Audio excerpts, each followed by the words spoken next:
Good morning student.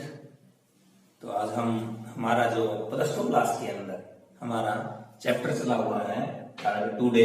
आज हमारा plus two class के अंदर थर्ड चैप्टर चला हुआ है योगा। योगा के अंदर हमारा टॉपिक है, हमारा आज का टॉपिक ये आसन। आसन क्या है? जो हमने लास्ट टॉपिक में आपको कुछ आसन की वीडियो के माध्यम से आपको समझाया गया था, तो आज हम आगे शुरुआत करते हैं कि आज आपको समझाया जाएगा वीडियो के माध्यम से कि पवन आसन क्या होता है, मत्स्य आसन क्या होता है, गोमुख आसन क्या होता है, जो एक आकृति गोमुख की तरह होती है। धनुरासन किस प्रकार होता है, जिस प्रकार एक धनुष की आकृति होती है। वज्रासन और वक्रासन, ये अभी आपको वीडियो के माध्यम से आपके सामने सभी के सभी आसन हैं, इनकी जो क्रिया विधि है वो आपको अच्छे तरीके से समझाई जाएगी और इससे क्या बेनिफिट होता है, इस जो आसन करने से हमें क्या क्या सावधानियां रखनी चाहिए, ये सभी के सभी आपको अभी वीडियो के माध्यम से समझाए जाएंगे। और ये आसन है जो आपके प्लस टू क्लास के अंदर जो भी क्वेश्चन के अंदर आपके ये आसन आ सकते हैं कि पवन मुक्त आसन क्या होता है, इसकी कार्यविधि को समझाइए कि इसके लाभ और हानियां क्या क्या, इसको समझाइए। 3 नंबर के अंदर भी क्वेश्चन आ सकता है और 2 आसन भी आ सकते हैं 5 नंबर के क्वेश्चन के अंदर कि 2 आसन, आपका कोई भी 2 आसन लिखिए। जो भी आपको लगभग 12-13 आसन करवाए गए हैं, उनमें से आपके एग्जाम्स के अंदर आ सकते हैं। जो लास्ट सेशन था उसके अंदर हमारा जो वज्रासन है, इसके क्वेश्चन आए हुए थे कि जो वज्रासन है और चक्रासन, ये 2 ही है आपके लास्ट जो हमारा ईयर था उसके अंदर प्लस टू के अंदर ये क्वेश्चन आए थे। तो जो भी आपको ये आसन वगैरह दिए जाते हैं उनको आप अपने अच्छे तरीके से करें और इनका अभ्यास करते रहें। सबसे पहले आप अपने शरीर को वार्म अप करेंगे, यानी कोई स्ट्रेचिंग वगैरह करेंगे। इस प्रकार भी आप कर सकते हो, अपने लेग्स के या अपने कमर्स की स्ट्रेचिंग, हाथों की स्ट्रेचिंग, गर्दन की स्ट्रेचिंग, ताकि आप जो भी योगासन वगैरह करो प्रॉपर तरीके से कर सको। इतना हो सकता है आप अपनी स्ट्रेचिंग को करें ताकि आपकी जो भी कमर है उसके अंदर लचकता पैदा हो। स्टिंग पोजीशन के अंदर जो भी आपकी स्ट्रेचिंग है आप ये स्ट्रेचिंग कर सकते हैं।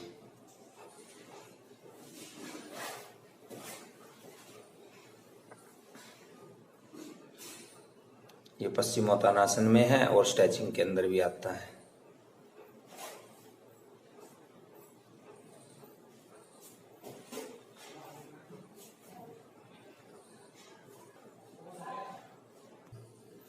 अब हम आसन की शुरुआत करते हैं। हमारा आज का आसन है कि मत्स्य आसन, कि जो इस आसन को करने के लिए हम पद्मासन में बैठते हैं। कि जैसे आपकी शुरू की पोजीशन थी, तो फर्स्ट आसन था आपका पद्मासन, उस स्थिति में बैठे अपने पांव को एक दूसरे पांव के ऊपर क्रॉस करें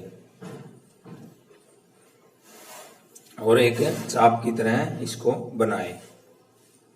फिर पीछे की तरफ आप लेट जाएं, पीठ के बल पीछे की तरफ लेट जाएं और दोनों हाथों से अपने टो को पकड़ें, यानी पांव के अंगूठों को पकड़ें और अपने मत्स्य को, माथे को बिल्कुल जमीन से टच करने की कोशिश करें। जितना हो सकता है आप इस मुद्रा को आसानी से आराम से करें बिल्कुल।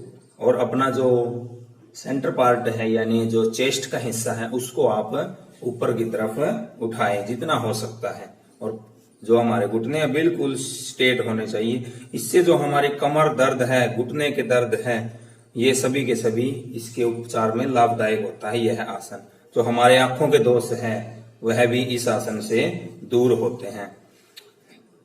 जब अगर हम इस आसन को नियमित करते हैं, यानी रोज डेली इस आसन को करते हैं, तो हम अपनी त्वचा के रोगों से छुटकारा पा सकते हैं। कि हमारी जो त्वचा के रोग हैं उनको हम आसानी से ठीक कर सकते हैं। एक बार फिर से इस आसन को करते हुए अपने लेफ्ट पांव को फिर राइट पांव को एक दूसरे से क्रॉस करते हुए फिर पीछे की तरफ लेट जाएं और जो हमारे हाथों से टो को पकड़ें और मत्स्य को, माथे को बिल्कुल जमीन से टच करने की कोशिश करें, जितना हो सकता आप उतना करें। और यह आसन हमारे मधुमेह है जो रोग होते हैं उनके उपचार के लिए भी सहायक होता है। और इस आसन से हमारे गर्दन और कंधे में जो तनाव उत्पन्न हो जाता है उससे छुटकारा मिलता है। और हम गहरे श्वसन लेते हैं। इस आसन के अंदर हम सांस भी लेते हैं, गहरा सांस भी आप ले सकते हैं। इस आसन को शरीर के जो भी आसन हमारी बॉडी पोस्चर है उसके आसन के लिए यह बहुत लाभदायक है। कुछ इसकी सावधानियां रखनी होती है कि जो आसन करने से हमें क्या क्या सावधानी है। हमारे जो रक्तचाप है निम्न उच्च, तो उसमें यह आसान रहता है। इसमें माइग्रेन वगैरह नींद की बीमारी आती है तो इस आसन को नहीं करना चाहिए। जिन व्यक्तियों की गर्दन की चोट या पीठ की समस्या है तो इस आसन को नहीं करना चाहिए। फिर यह आसन, इसको बोला जाता है मत्स्य आसन। फिर बिल्कुल रिलैक्स अवस्था में पहले अपने हाथों को बिल्कुल रिलैक्स करें, फिर अपनी गर्दन को बिल्कुल सीधा करें और आराम से अपने पांव को खोलते हुए बिल्कुल आराम से अपने पोजीशन में बैठ जाए। हमारा नेक्स्ट आसन आता है गोमुख आसन की। एक गौ का मुख होता है, गौ माता का मुख होता है, उसकी तरह हम अपना जो नेक्स्ट आसन है उसकी स्थिति बनाएंगे। सबसे पहले हम अपने पांव को सामने की तरफ फैलाकर बैठ जाएंगे, फिर अपने घुटने को मोड़ते हुए एक घुटने को दूसरे घुटने के ऊपर से क्रॉस करेंगे। हाँ, फिर अपने दोनों हाथों को बैक साइड में ले जाते हुए अपने दोनों फिंगर्स आपस में पकड़ेंगे। हाँ, कोशिश करिए। हाँ बिल्कुल, और सामने की तरफ देखिए। हाँ, इसको बोला जाता है गोमुख आसन। हमारे जो बाएं बाजू है, कंधे हैं, इससे मोड़ते हुए यह आसन किया जाता है।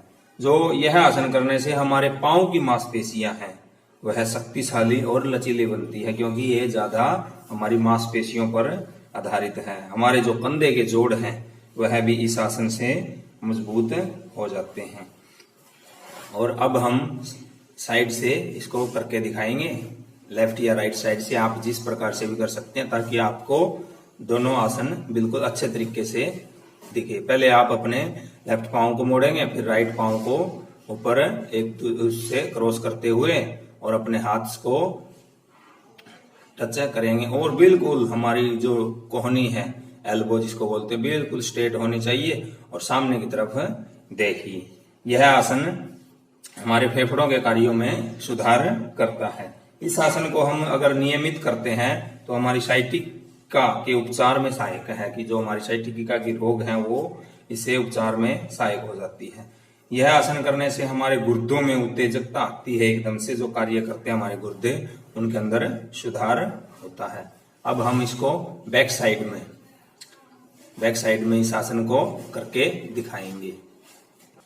अब इसको बैक साइड से आपको करके दिखाएंगे। अपने पाँव को पहले आप टच कीजिए, क्रॉस कीजिए अपने पाँव को, फिर अपने हैंड्स को आपस में कोशिश करिए पकड़ने की।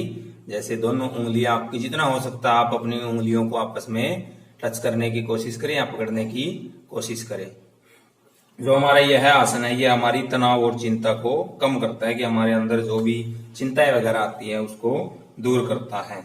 जो हमारे मधुमेह से ग्रसित व्यक्ति है उसके अंदर भी यह जो आसन है वह लाभदायक है। और जो हमारा शरीर है, इस आसन को करने से, गोमुख आसन को करने से हमारा शरीर सुडौल और शक्तिशाली बनता है।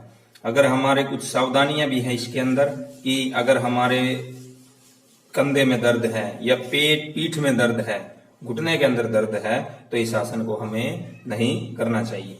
यदि हमारे घुटनों की सर्जरी हुई है तो इस आसन को बिल्कुल भी न करें। अगर हमारे घुटने की नई या पुरानी चोट है और हमारे हिप्स में भी चोट है या सूजन है तो इस आसन का अभ्यास हमें नहीं करना चाहिए। अब इसको बिल्कुल रिलैक्स पोजीशन में पहले दोनों हाथों को बिल्कुल रिलैक्स करेंगे, फिर अपने पाँव को आराम से रिलैक्स करेंगे। तो यह था हमारा गोमुख आसन। हमारा नेक्स्ट आसन आता है पवन मुक्त आसन। इसको एक पवन मुक्त आसन बोलते हैं, जैसे पवन की तरह बनना। तो यह हमारे जो समतल जगह होती है उसी के ऊपर जो भी हमारे आसन है वह सभी किए जाते हैं। तो हम सबसे पहले पीठ के बल लेट जाएंगे। सबसे पहले हम पीठ के बल लेट जाएंगे, फिर अपने घुटनों को मोड़ते हुए फोल्ड कर लेंगे। हाँ, फिर अपने दोनों हाथों से अपने घुटनों को ग्रिप कर लेंगे।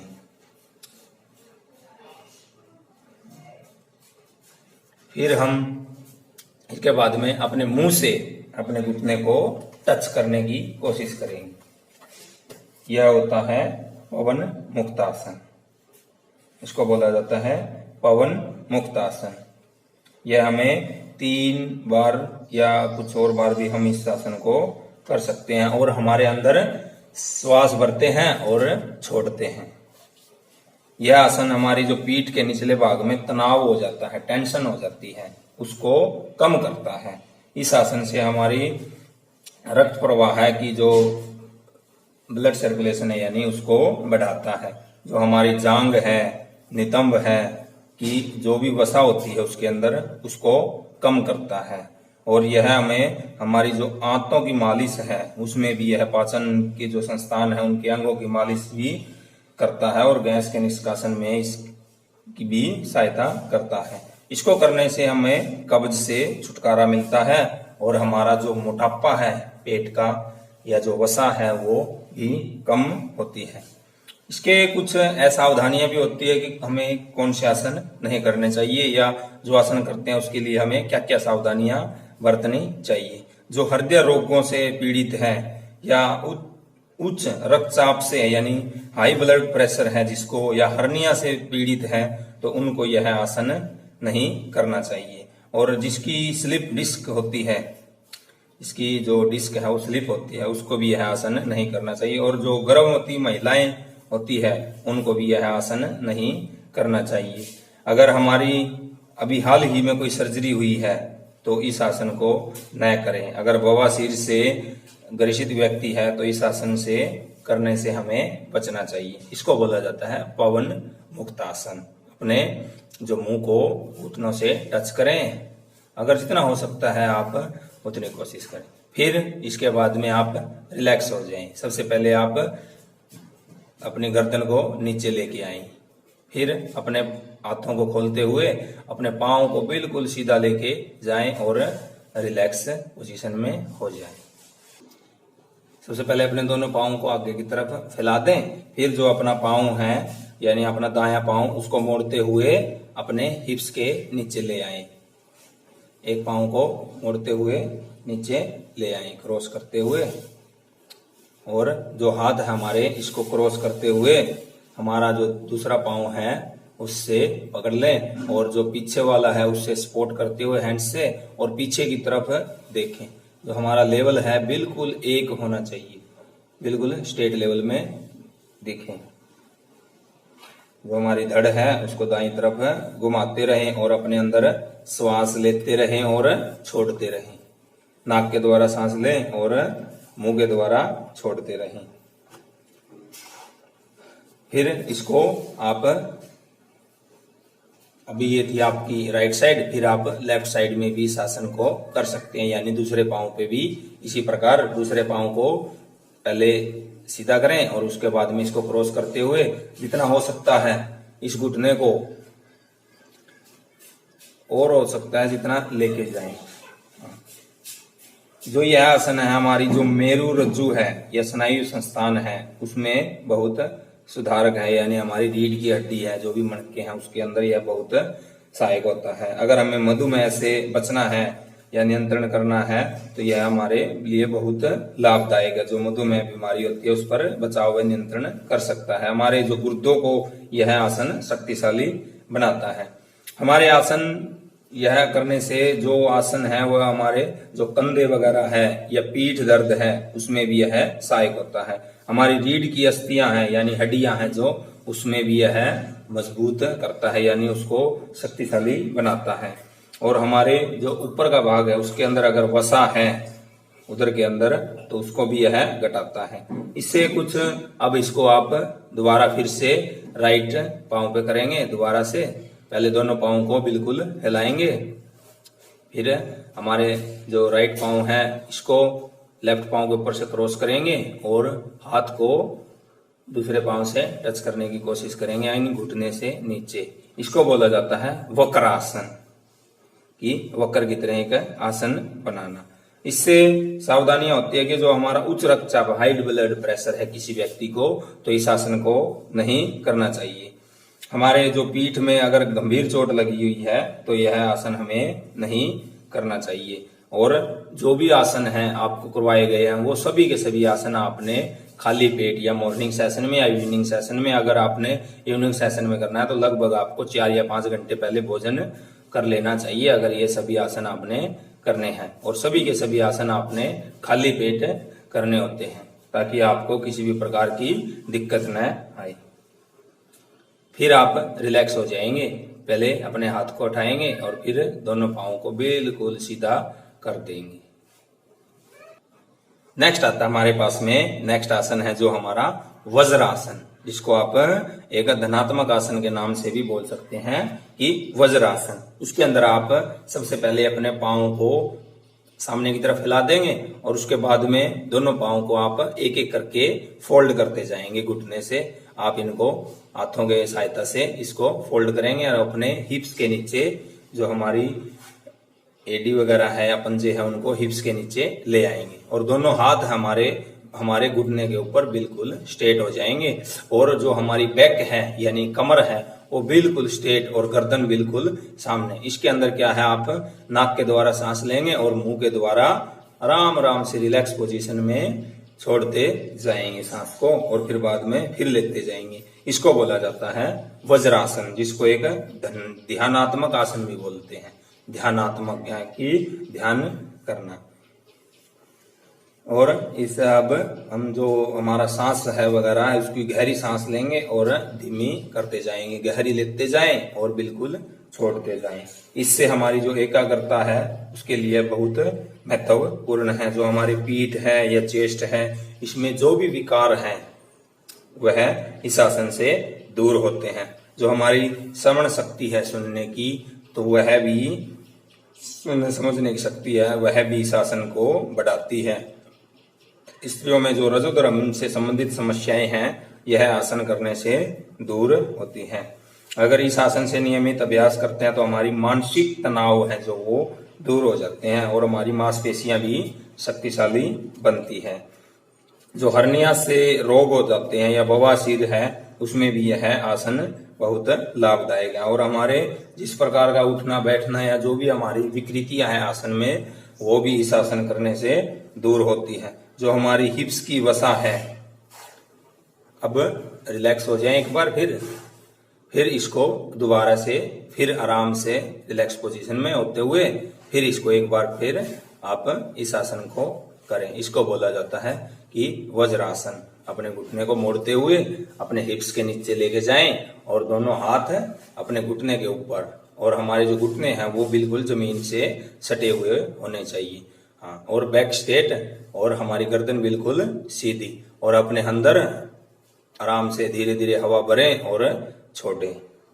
यह आसन करते रहें। जो हमारे नितिम या हिप्स है उसके अंदर जो वसा होती है यह आसन करने से कम हो जाती है और जो हमारी कब्ज है उससे भी यह आसन छुटकारा दिलाने में सहायता करता है। और हमारी जो पाचन प्रक्रिया है यानी जो हम भोजन वगैरह कुछ भी चीज वगैरह खाते हैं उसको यह पचाने में भी यह आसन बिल्कुल सहायक है। और एक है कि जो ये आसन है वज्रासन, यह आप खाना खाने के बाद भी कर सकते हैं। एक ही आसन है जो वज्रासन बोला जाता है जो आप खाना खाने के तुरंत बाद कर सकते हैं। बाकी खाना खाने से पहले सभी आसन जो भी आपको करवाए गए हैं वह सभी के सभी खाना खाने से पहले करने चाहिए। इसके अंदर कुछ सावधानियां भी है कि यह हमें क्यों नहीं करना चाहिए। अगर किसी व्यक्ति को जोड़ों में दर्द है तो इस आसन को न करें, और हमारी व्यक्तियों को चलने फिरने में अगर कुछ कठिनाई है तो वज्रासन का पूरा अभ्यास करना चाहिए।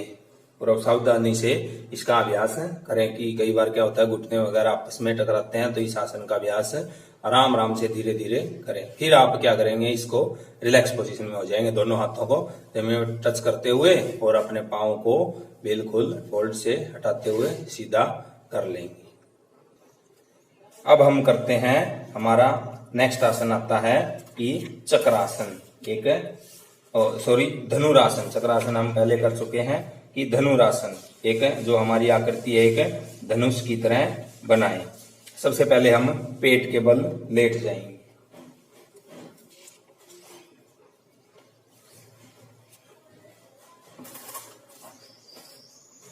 फिर अपने पाँव को फोल्ड करते हुए, एक एक पाँव को फोल्ड करते हुए फोल्ड करेंगे, उठाते हुए फोल्ड करेंगे। फिर अपने दोनों हाथों को पीछे की तरफ कोहनियों से मोड़ते हुए पीछे की तरफ लेके जाएंगे और अपने टो को पकड़ेंगे, जो पाँव के अंगूठे उनको आपस में पकड़ेंगे और अपने लोअर और अपर पार्ट यानी अपने जो घुटने का हिस्सा है वो हो कमर से नीचे का और कमर से ऊपर के हिस्से को ऊपर उठाएंगे, बिल्कुल ऊपर आराम आराम से रिलैक्स पोजीशन में उठाएंगे।